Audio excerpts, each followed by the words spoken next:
নায়ং সুখাপো ভগবান দেহিনাং গোপিকাসুতঃ জ্ঞানীনাং চাত্মভূতানাং যথা ভক্তি মতামিহ।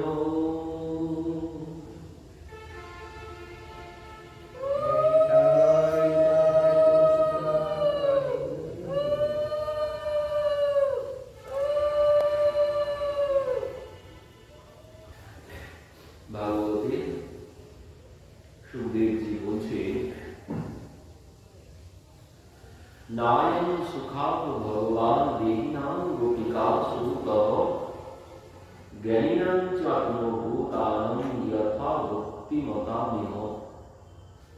নায়ং সুখাপ ভগবান দেহিনাং গোপিকাসুতঃ, ভগবান সুলভ নয় কালের কাছে, ভগবান কালের কাছে সুলভ নয়। ভগবান জ্ঞানীনাং চ আত্মভূতানাং, জ্ঞানী কাছে, জ্ঞানী ব্যক্তির কাছে, জ্ঞানীনাং চ মানে জ্ঞানী ব্যক্তির কাছে তিনি সুলভ নন। জ্ঞানীনাং চ আত্মভূতানাং, আত্মভূত ব্যক্তির কাছেও তিনি সুলভ নন। যতটা সুলভ যথা ভক্তির মতামিহ, মানে ভক্তির কাছে, ভক্তির কাছে তিনি যতটা সুলভ ততটা সুলভ তিনি জ্ঞানী ব্যক্তির কাছেও নয়, ততটা সুলভ তিনি আত্মভূত ব্যক্তির কাছেও নন। এই আত্মভূত ব্যক্তি কারা?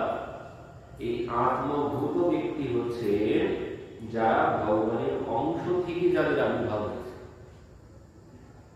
ভগবানের অংশ থেকে যাদের আবির্ভাব হয়েছে তাদেরকে আত্মভূত বলা হয়। তো সেই আত্মভূত কারা বলছেন? সেই আত্মভূত হচ্ছেন স্বয়ং ব্রহ্মা। ভগবানের আত্মভূত, ভগবান থেকেই তো ব্রহ্মা এসেছে, ব্রহ্মা থেকে এসেছেন মহাদেব, মহাদেবও আত্মভূত। ভগবান থেকে এসেছেন লক্ষ্মী দেবী, তিনিও আত্মভূত, তিনিও ভগবানকে পান। এনারা ভগবানের অংশ, তবুও তারা ভগবানকে পাননি। যতটা সুলভ তিনি গোপীদের কাছে, গোয়ালাদের কাছে। গোপীরা বলছেন, গোপাল যারা নাচ দিখাবে, নাচ নিকো লাগে তো মাখন খিলাউঙ্গি। গোপাল যারা নাচ দিখাবে, নাচ নিকো লাগে তো, নাচ যদি ভালো লাগে তো তোকে মাখন খেতে দেবো। গোপাল নাচতে শুরু করেছে, মাখনের লোভে গোপাল নাচতে শুরু করেছে। এত সুলভ আর কোথায় আছে? মাখনের লোভে যিনি স্বয়ং ব্রহ্ম, যার সেই জন্মাদ্যস্য মানে জন্ম আদি অন্ত যার কোনো কিছু নেই, সেই ভগবান নাচান্তি আর অবহির্যস্যম, যার আদি অন্ত কোনো কিছু নেই, সেই ভগবান গোপীদের কাছ থেকে মাখন খাওয়ার জন্য তাদের কথায় নাচতে শুরু করেছে। তো এত সুলভ আর কোথাও নন। সুরেশ, মহেশ, দীনেশ, গণেশ তারা তাকে এক মুহূর্ত পাওয়ার জন্য হাজার হাজার বছর ধরে তপস্যা করছেন, তারা পাচ্ছেন না। ব্রহ্মা 50,000 বছর ধরে তপস্যা করলেন, ব্রহ্মাও পেলেন না। আর সেই ভগবান গোপীদের ঘরে ঘরে গিয়ে মাখন চুরি করছেন। সেই ভগবানকে মা নিজে হাতে বেঁধেও ফেলেছেন ঘরের সাথে। মা বেঁধেছেন স্বয়ং ব্রহ্ম যিনি, সেই ভগবানকে। তো এই জন্য বলছেন তিনি এত সুলভ হয়েছেন গোপীদের কাছে, এমন সুলভ আর কোথাও হননি, কোথাও দেখা যায় না যে ভগবান তার কাছে এত সুলভ হয়েছেন। যে জ্ঞানী ব্যক্তির কাছে তো মোটেও নয়, জ্ঞানী ব্যক্তি তার ধরা ছোঁয়ার মধ্যেই পাবে না ভগবানকে। জ্ঞানী ব্যক্তির কাছে তিনি সুলভ নন। জ্ঞানী ব্যক্তি ছেড়ে দিলাম, তার আত্মভূত, তারই অংশ স্বয়ং ব্রহ্মা, তারই অংশ স্বয়ং লক্ষ্মী দেবী, তারই অংশ স্বয়ং মহাদেব, তারাও পাচ্ছেন না। গোপীদের কাছে তিনি এমন সুলভ হয়েছেন। বললেন জ্ঞানী নামচ, মানে জ্ঞানী ব্যক্তি ভগবানকে পায় না, কিন্তু জ্ঞানের দ্বারাও ভগবানকে পাওয়া যায়। জ্ঞান বৈরাগ্য না হলে ভগবান পাওয়া যাবে না। জ্ঞান বৈরাগ্য না হলে ভক্তি থাকবেই না। ভক্তি দেবী নিজে মুখে বলে দিলেন, আমার জ্ঞান বৈরাগ্য যদি এখানে সুস্থ না হয়, দেবর্ষী নারদকে বলছেন ইদম স্থানম পরিত্যাজ্য বীজেষাং মতে ময়া, আমার পুত্র দুইজন যদি এখানে সুস্থ না হয়, সেই যমুনার তীরে পড়ে আছেন ভক্তি দেবী দুই পুত্রকে নিয়ে। দেবর্ষী নারদকে বলছেন এখানে যদি সুস্থ না হয় আমি এখান থেকেও চলে যাব। যমুনা থেকে, বৃন্দাবন থেকে আর কোথায় যাবেন তিনি? বৃন্দাবন থেকে আর কোথায় যাবেন? সমস্ত দেশ ঘুরে ঘুরে এসেছেন। উৎপন্ন দ্রাবিড় সাহা বৃদ্ধি কর্ণাটকে গতা কুচিত কুচিত মহারাষ্ট্রে গুর্জরে জীর্ণতাম কথা, মানে গুর্জরে গিয়ে মানে গুজরাটে গিয়ে তিনি একদম জীর্ণ শীর্ণ হয়ে গেছেন তিনজনাই। ভক্তি জ্ঞান বৈরাগ্য যখন গুজরাটে গেছে, সেখানে গিয়ে তারা বৃদ্ধ হয়ে গেছে, সবাই জীর্ণ শীর্ণ রুগ্ন হয়ে গেছেন। তো সেখান থেকে তারা এসেছেন কোথায়? যমুনার তীরে। আর যেই যমুনার তীরে এসেছেন ভক্তি দেবী নবীনেব স্বরূপিণী, নূতন যৌবন পেয়ে গেছে ভক্তি দেবী, কিন্তু জ্ঞান বৈরাগ্য ওইভাবেই আছে। তো দেবর্ষী নারদ যখন গেলেন সেখানে পরিচয় জিজ্ঞাসা করলেন, ভক্তি দেবী পরিচয় দিলেন যে এরা আমি এদের মা, আর এরা দুইজন অহম ভক্তি রীতি খ্যাতা ইনৌ মে গণৌ মতো জ্ঞান বৈরাগ্য নামানো, বলছেন এরা দুইজন আমার পুত্র জ্ঞান আর বৈরাগ্য। তো তার দেবর্ষী নারদ শ্রবণ করে বলছেন সে কি করে হয়? এরা দুইজন আপনার পুত্র হয় কি করে? আপনাকে দেখে মনে হচ্ছে আপনার বয়স 25-26 বছর, আর আপনি যাদের বলছেন পুত্র তাদের বয়স 80-90 বছর, তারা বৃদ্ধ হয়ে পড়ে আছে, কি করে এরা দুইজন পুত্র হয়? তখন ভক্তি দেবী বলছেন আমিও এই অবস্থায় ছিলাম, গুজরাটে গিয়ে আমাদের সবারই এই অবস্থা হয়েছিল, কিন্তু এখানে যেই এসেছি আমি সুস্থ হয়ে গেছি, আমি নবীনেব স্বরূপিণী হয়ে গেছি, কিন্তু আমার দুই পুত্র কিছুতেই সুস্থ হচ্ছে না। তো এখানেও যদি সুস্থ না হয় আমি অন্যত্র চলে যাব। জ্ঞান বৈরাগ্য বলছেন বৃন্দাবনে যদি না সুস্থ হয় আর কোথায় সুস্থ হয়? তো জ্ঞান ছাড়া ভগবানকে পাওয়া সম্ভব নয়। জ্ঞান চাই, বৈরাগ্য চাই, মানে জ্ঞান ছাড়া বৈরাগ্য আসবে না। জ্ঞান ছাড়া কোনোদিন বৈরাগ্য আসবে না। জ্ঞান না হলে বাস্তব জ্ঞানেরও প্রয়োজন আছে। ভাগবত কি করে? ভাগবত এই বাস্তব জ্ঞান প্রদান করে। ভাগবত বাস্তব জ্ঞান প্রদান করে। তো সেই বাস্তব জ্ঞান ছাড়া কোনোদিন বৈরাগ্য আসবে না। আর বৈরাগ্য না এলে ভক্তি লাভ করতে পারবো না। ওই মিথ্যা বিষয়কে যদি জড়িয়ে ধরে আমরা করতে থাকি, মিথ্যা বিষয় যা অনিত্য, যা নিত্য নয়, সে বিষয়কে যদি আমি আমার করতে থাকি, তাহলে পরম লাভ তো কিছুতেই হবে না। পরম লাভ হবে না। এই জড় বিষয়কে না ছাড়লে পরম লাভ হবে না। আমি যদি জড় বিষয়কেই পরম লাভ বলে মনে করি, তাহলে আমার এখানেই পড়ে থাকতে হবে। তো বললেন তার জন্য শুদ্ধ জ্ঞানের তো প্রয়োজন আছে।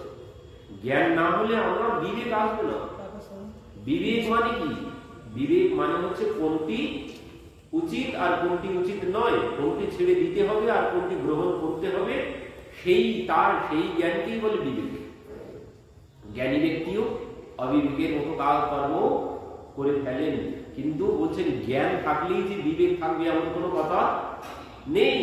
তো জ্ঞানের থেকেও বিবেক বড়। তো সেই জ্ঞান না হলে বিবেক আসবে না। জ্ঞান না হলে বিবেচনা আসবে না যে আমাকে এটি ছেড়ে দিতে হবে আর এটি আমাকে ধরতে হবে। তো এই বিবেচনা আমার মধ্যে আসবে না, এই বুদ্ধি আমার মধ্যে আসবে না। তো তার জন্যে বললেন জ্ঞান চাই। তো জ্ঞানের দ্বারা ভগবানকে পাওয়া যায়, কিন্তু পাওয়া যায় না কখন? জ্ঞানের দ্বারা ভগবানকে পাওয়া যাবে না কখন? বললেন জ্ঞান যখন হয়ে যাবে না, যখন আমি জ্ঞানী হয়ে যাব না, তখন ওই ভক্তের ভুল ধরতে শুরু করবে। যখন কেউ জ্ঞানী হয়ে যাবে তখন সে ওই ভক্তের ভুল ধরতে শুরু করবে। আর যিনি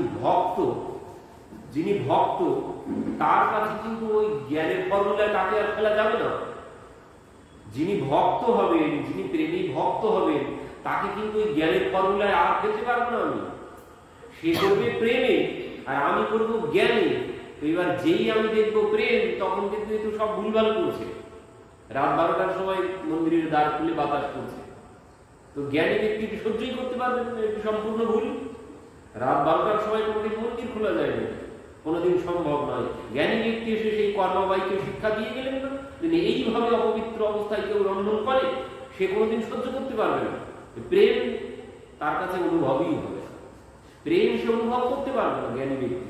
আর প্রেমের কাছে কোনো জ্ঞান নেই, সে ভালোবেসে করে, সেখানে কোনো জ্ঞানের কোনো প্রয়োজন নেই। যেখানে প্রেম আছে, যেখানে প্রেম আছে সেখানে কোনো বিধি বিধান কোনো কিছু ধার ধারে না, যেখানে ভক্তি আছে।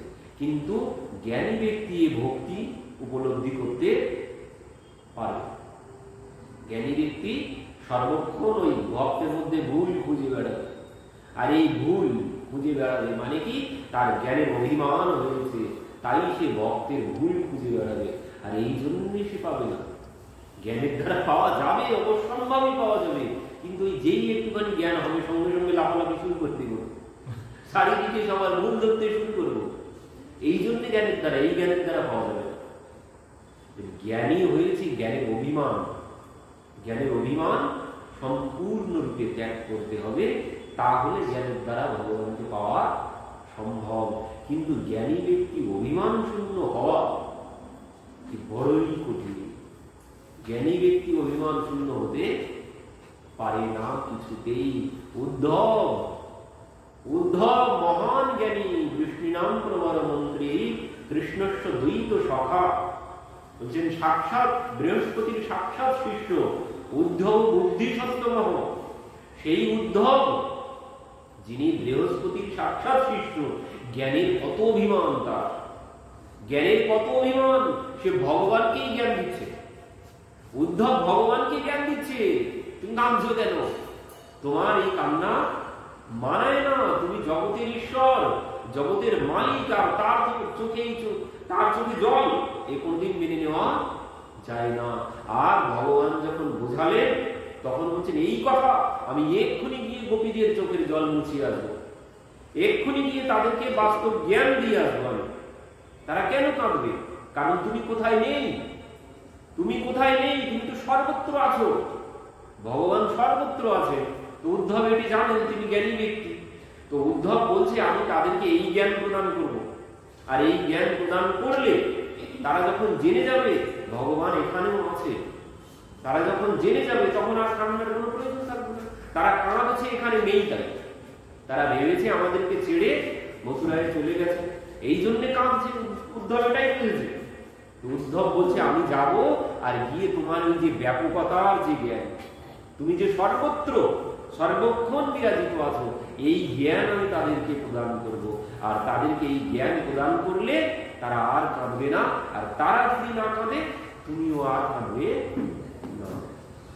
কিন্তু যেই উদ্ধব গেল গোপীদের কাছে, উদ্ধব জ্ঞান দিতে গিয়েছিল, কিন্তু সেই জ্ঞান হচ্ছেন ওই জ্ঞান বাজাই ডুগডুগি, বৃন্দাবনের কথা, জ্ঞান বাজাই ডুগডুগি আর প্রেম বাজায় ঢোল। তো সেই উদ্ধব সমস্ত জ্ঞান সব বিসর্জন দিয়ে চলে এসেছে। 6 মাস বলছেন এই যাব আর এই চলে আসবো জ্ঞান দিয়ে। সেই উদ্ধব 6 মাস সেখানে কেটে গেল। সেই উদ্ধব আসার সময় কি বলছে? সেই উদ্ধব আসার সময় বলছে আশা মহু চরণে রেদুষা মহৌসম কিমপি বৃন্দাবনে গুল্ম লতা ঔষধি নাম। আমাকে বৃন্দাবনের লতা গুল্ম বানিয়ে দাও। কেন? আমার ওই জ্ঞানের মাথাটা বড় উঁচু হয়ে গেছে, এই মাথা নিচু হচ্ছে না। এই মাথা নিচু হবে কখন? বলছেন আমি ওই যখন বৃন্দাবনের লতা গুল্ম ঘাস হব, তখন গোপীরা যখন আমার উপর দিয়ে যাবে, তাদের চরণ তলে আমার ওই জ্ঞানের মাথাটা নিচু হবে। তাদের চরণ ধুলিতে, তাদের চরণের স্পর্শে আমার জ্ঞানের মাথাটা নিচু হবে। এই জন্য উদ্ধবের মতো পণ্ডিত তিনি উপলব্ধি করেছেন জ্ঞানের দ্বারা ভগবানকে পাওয়া সম্ভব নয়। তো এই জন্য বলছেন যে জ্ঞান ভালো তো অবশ্যম্ভাবী, জ্ঞান প্রয়োজন আছে, জ্ঞান ছাড়া বৈরাগ্য আসবে না, আর জ্ঞান বৈরাগ্য না হলে ভক্তিও লাভ করা সম্ভব নয়। কিন্তু এই জ্ঞানের অভিমান শূন্য জ্ঞান চাই, জ্ঞানের অভিমান শূন্য জ্ঞান চাই। জ্ঞানের যেন অভিমান না হয়ে যায়। জ্ঞানের যদি অভিমান হয় তাতে উল্টো হবে, তাতে কোনো লাভ হবে না। এই জন্য বলছেন জ্ঞানী ব্যক্তি ভগবানকে পায় না, কারণ জ্ঞানী ব্যক্তি আর প্রেমী ব্যক্তি তারা দুইজন সম্পূর্ণ আলাদা পথ দিয়ে চলতে শুরু করবে। প্রেমের রাজ্যে জ্ঞানের রাজ্য সম্পূর্ণ সম্পূর্ণ আলাদা আলাদা। ওই জ্ঞানী ভক্ত গিয়েছিলেন না সদন কসাই, সদন কসাই, সদন কসাই ওই মাংস বিক্রি করেন, মাংস বিক্রি করে নারায়ণ ভগবানকে দিয়ে ওই পাল্লা বাটকারা করেছে। তো একদিকে ওই চাপিয়ে দিয়ে ওই ওজন, ওতেই ওজন করে মাংস বিক্রি করতে থাকেন। একজন ভক্ত যাচ্ছিলেন পাশ দিয়ে, রাস্তা দিয়ে যেতে যেতে তার নজর পড়েছে, এ তো কোনো সাধারণ পাথর নয়, এটি তো কোনো সাধারণ পাথর নয়, এ তো নারায়ণ ভগবান, শালগ্রাম ভগবান। এই দেখেই তিনি ছুটে এসেছেন, হায় হায় হায় তুমি করো কি, করো কি, কেন কি হয়েছে? যে তুমি যা দিয়ে এই মাংস ওজন করে দিচ্ছ সবাইকে, এ তো কোনো পাথর নয়। তাহলে কি এটি? বলছেন এ তো শালগ্রাম ভগবান, তুমি আমাকে দিয়ে দাও, আমাকে দিয়ে দাও। ঠিক আছে, ভগবান তাকে অনেক জ্ঞান দিলেন, তুমি ভগবানকে দিয়ে এই কাজ করিয়েছ, এই কাজ করে তোমার তো মহা অপরাধ হবে, তুমি তো নরকে যাবে। অনেক জ্ঞান তাকে দিলেন, দিয়ে সেই শালগ্রাম ভগবানকে তিনি নিয়ে চলে গেলেন। এবার নিয়ে বাড়িতে গিয়ে তো এতদিন ওই যে রক্ত মাংস মধ্যে থেকেছে, তো এই জন্য পঞ্চামৃত দিয়ে ভগবানকে স্নান করিয়েছেন। স্নান করিয়ে সুন্দর করে চন্দন তিলক দিয়ে সুন্দর করে সাজিয়ে ফুল পুষ্প দিয়ে সুন্দর করে পূজা করেছেন। রাত্রিতে ভগবান স্বপ্নে এসে উপস্থিত, কি ব্যাপার প্রভু তুমি? হ্যাঁ আমি। প্রভু কি অপরাধ হয়েছে? কোনো অপরাধ হয়নি, আমি যেখানে ছিলাম কাল সকাল হতেই তুমি আগে তার কাছে আমাকে রেখে আসো। কেন প্রভু? বলছেন ওর কাছেই আমি বড় আনন্দ পাচ্ছিলাম, তোমার কাছে আমি কোনো আনন্দ পাচ্ছি না। তুমি যতই মন্ত্রতন্ত্র দিয়ে আমার পূজা করো না কেন, আমি তোমার কাছে সুখ পাচ্ছি না, তোমার পূজায় আমি সুখ পাচ্ছি না। তুমি ওর কাছে দিয়ে আসবে, ও কি সুন্দর আমাকে ওই দাড়ি পাল্লায় একদিকে তুলে আমি কি সুন্দর দোল খেতাম, আমি কি সুন্দর দাড়ি পাল্লায় দোল খেতাম, আর ও ভগবানের নাম করতো, আমি সেই নামও শ্রবণ করতাম, আর তুমি সেখান থেকে আমাকে নিয়ে চলে গেছো। এবার পরের দিন সকালবেলা সঙ্গে সঙ্গে সেই ভক্ত ওনার কাছে গিয়ে উপস্থিত। ইনি তো দেখেই সদন কসাই দর্শন করেই আগে গিয়ে দৌড়িয়ে গিয়ে প্রণাম করেছেন, গুরুদেব কি অপরাধ হয়েছে, আপনি পুনরায় এসেছেন? কোনো অপরাধ হয়নি, আজ আমি অন্য কারণে এসেছি। কি জন্যে? এই রে বাবা তোর ভগবান, তুই যেভাবে যা করেছিলি তাই কর। ভগবান আমার কাছে খুশি না, ওই তুই যেভাবে দেখেছিলি তোর কাছেই ভগবান বড় খুশিতে ছিল, তো তোর কাছেই ভগবান আসতে চেয়েছে। তো এই হচ্ছে প্রেমের বশবর্তী তিনি, ও জ্ঞানের দ্বারা তাকে পাওয়া সম্ভব নয়, প্রেমের দ্বারাই তাকে পাওয়া সম্ভব। না জানে কল সে গুণ পে দয়া নিধি বীজ যাতে, বলছেন কার কোন গুণে যে তিনি কার কাছে এসে বাঁধা পড়ে যান তার কোনো ঠিক ঠিকানা নেই। তাই বলে আমি কি বিধিবিধান মানব না?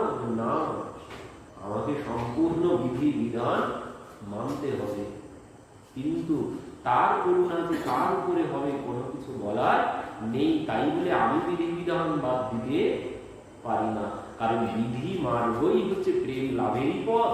এই প্রেম লাভের প্রথম ধাপ, বিধি মার্গ হচ্ছে প্রেম লাভের প্রথম ধাপ।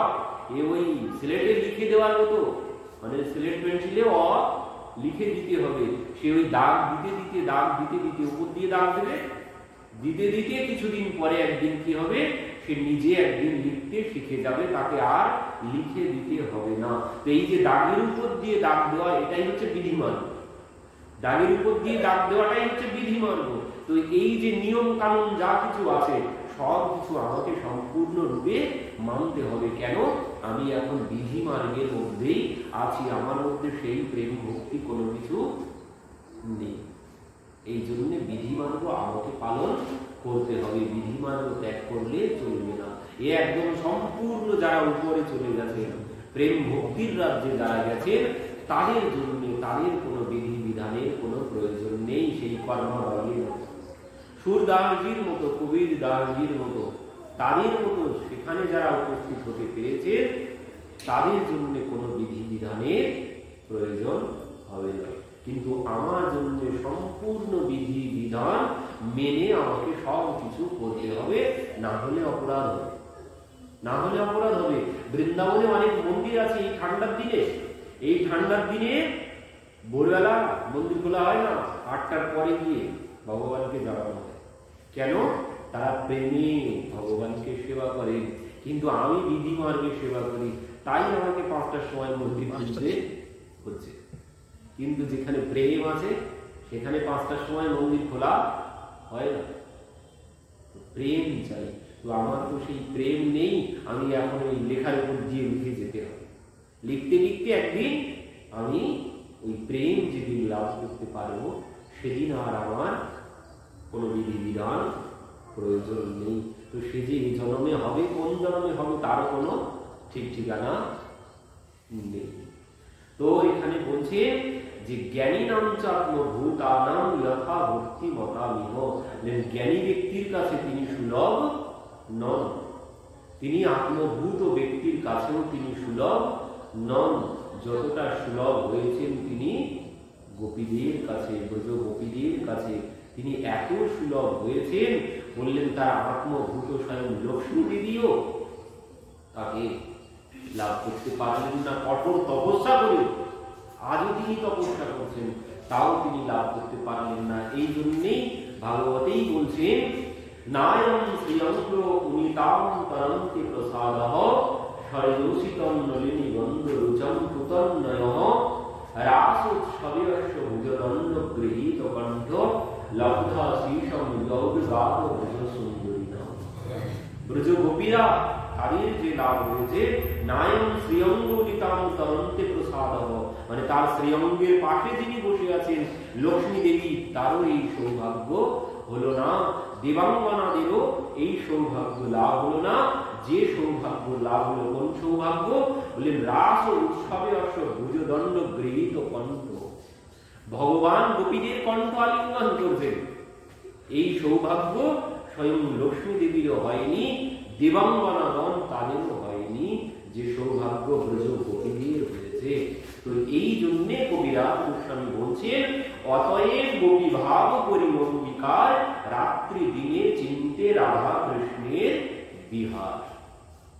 বললেন এই জন্যেই গোপী ভাব, এই জন্যেই গোপী আনুগত্যে ভজন তোমাকে করতে হবে। কেন গোপী আনুগত্যে ভজন করতে হবে? ওই তার কথা এতক্ষণ ধরে বোঝালেন। কারণ গোপীদের মতো প্রেম আর কোথাও নেই। আর ভগবান গোপীদের কাছে যতটা সুলভ হয়েছেন, তার আত্মভূত ব্রহ্মা মহাদেব লক্ষ্মী দেবী তাদের কাছেও তিনি এতটা সুলভ নন। এই জন্য বলছেন তারা তোমাকে ভগবানকে পাইয়ে দিতে পারবে না। ভগবানকে পাইয়ে দিতে পারবে তারা ওই যাদের কাছে মাখন খাওয়ার জন্য তিনি নাচতে শুরু করেছেন। ওদের শরণাগত হও, ওই গোপীদের শরণাগত যদি হতে পারো, তাহলেই তুমি ভগবানকে লাভ করতে পারবে। তো বললেন অতএব গোপী ভাব করি অঙ্গীকার রাত্রি দিনে চিন্তে রাধা কৃষ্ণের বিহার। গোপী ভাব ধারণ করে রাত্রি দিনে চিন্তে রাধা কৃষ্ণের বিহার। গোপীগণ সর্বক্ষণ ভগবানের লীলা স্মরণের মধ্যেই ডুবে থাকতেন। তো বললেন ওইভাবে রাত্রি দিনে চিন্তে রাধা কৃষ্ণের বিহার, দিবারাত্র ভগবানের লীলার মধ্যে ডুবে থাকতে হবে। কিভাবে সেটাও দেখাচ্ছেন কবিরাজ গোস্বামী রামানন্দ আচার্যজি মহাপ্রভুকে বলছেন। কি বলছেন? সিদ্ধ দেহ চিন্তে করে তাহাই সেবন সখী ভাবে পায় শ্রীকৃষ্ণের চরণ। কিভাবে, মানে ভগবান পাওয়ার সম্পূর্ণ পথ কিন্তু বলে দিলেন এখানে। কিভাবে ভগবানকে পাওয়া সম্ভব, কিভাবে বললেন, সিদ্ধ দেহ চিনতে পারে তাহাই সেবন, সখী ভাবে পায় রাধা কৃষ্ণের চরণ, গোপী অনুগতি বিনে ঐশ্বর্য জ্ঞানে, ভজিলেও নাহি পায় ব্রজেন্দ্র নন্দন। তো কি বলছেন এখানে, সিদ্ধ দেহ চিনতে পারে তাহাই সেবন। সিদ্ধ দেহ কি, সিদ্ধ দেহ হচ্ছে গুরুদেব যে স্বরূপ প্রদান করবে সেটি হচ্ছে আমার সিদ্ধ দেহ। তো সেই গুরুদেবের দেওয়া স্বরূপে, গুরুদেবের দেওয়া স্বরূপে কথা শ্রবণ করতে বসতে হবে, কথা কীর্তন করতে বসতে হবে। ভগবানের জন্য এখানে যদি ঝাঁটও দিই, আমি মন্দিরে যদি আমি ঝাড়ু সেবাও করি, সেটি কিভাবে করতে হবে, এই মন্দিরের মধ্যে এসে আমি যা করব সেটি কিভাবে করতে হবে, সেটি করতে হবে ওই সিদ্ধ দেহ চিনতে। তাহলে কিন্তু লাভ হবে, ভগবানের সেবার ফল পেয়ে যাব। এখানে যদি এসে আমি ঝাড়ুও প্রদান করি, সেটি আমি ভগবানের সেবার ফল কখন লাভ করব, সিদ্ধ দেহ চিন্তা করে। এখানে কথা শ্রবণ করতে বসবো, কথা কীর্তন করতে বসবো, কিভাবে শ্রবণ কীর্তন করতে হবে, ওই সিদ্ধ দেহে শ্রবণ কীর্তন করতে হবে।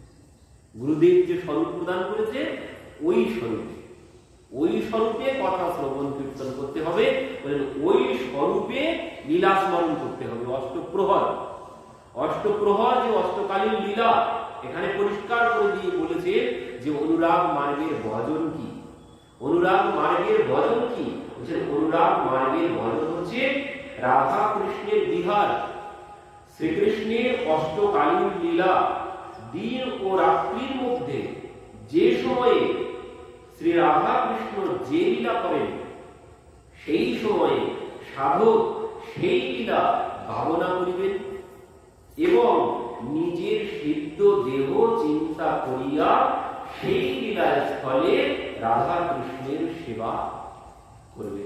এটাই হচ্ছে ভজন, এই হচ্ছে রাগানুগা মার্গের ভজন, আর কিন্তু অন্য কিচ্ছু নয়। ভগবানকে পাওয়ার বিধান হচ্ছে এটি, এভাবেই একমাত্র ভগবানকে পাওয়া যাবে। মানে যা করবো আমি সিদ্ধ দেহ চিন্তা করে, মানে গুরুদেব যে সিদ্ধ দেহ প্রদান করবে সেখানে নাম আলাদা দেবেন, সেখানে আমার বর্ণ আলাদা দেবেন, সেখানে আমার পোশাক আলাদা দেবেন, সবকিছু, সেখানে আমার বয়স, গুরুদেব একটি আলাদা বয়স দেবেন। সেই সিদ্ধ দেহ চিন্তা করে শ্রবণ করতে বসতে হবে, সেই সিদ্ধ দেহ চিন্তন করে কীর্তন করতে বসতে হবে। তাহলেই লাভ হবে, তাহলেই লাভ হবে, তারাই কিন্তু লাভ হবে না। আমি যদি সিদ্ধ দেহ চিন্তন করে বলতে বসি, তাহলেই এই কথা কীর্তনের ফল আমি সম্পূর্ণ লাভ করতে পারবো, তা না হলে সম্ভব নয়।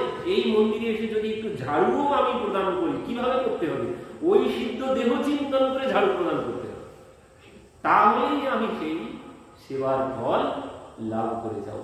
আর ওটাই হচ্ছে কর্তব্য, ওটাই হচ্ছে ভজন, ওটাই হচ্ছে ভজন, আর অন্য কোনো কিছু নয়। তো সর্বক্ষণ ওই সিদ্ধ দেহ কল্পনা সম্মুখে, যেন সর্বক্ষণ ওই দেহ আমার সম্মুখে থাকে। আর যা কিছু করব ভগবানের সেবায় ওই দেহ চিন্তন করে ভগবানের সেবা করতে হবে। যা কিছু পুষ্পচয়ন করতে যাব সেখানেও ওই দেহ চিন্তা করে, তাহলেই লাভ হবে, ওটাই ভগবানের সেবার ফল ওখান থেকে পেয়ে যাবে।